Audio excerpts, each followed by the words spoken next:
अमरावती जिल्ह्यातील शेतकऱ्यांना यंदा गव्हाला मोठ्या प्रमाणात पसंती दिली असून गेल्या वर्षीच्या तुलनेत यावर्षी मोठ्या प्रमाणात गव्हाची लागवड करण्यात आली आहे। अमरावती जिल्ह्यात यंदाच्या रब्बी हंगामात गहू पेरणीत ऐतिहासिक वाढ नोंदवली गेली असून तब्बल दशकानंतर प्रथमच गहू पुन्हा शेतकऱ्यांच्या पसंतीचे पीक ठरले आहे।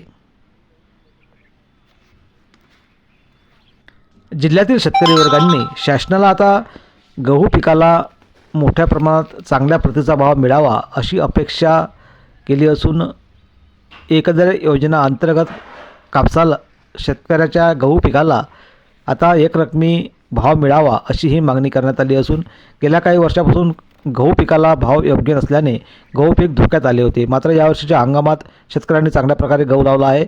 शासनाने आधारभूत किंमत ठरवावी अशी मागणी केली आहे।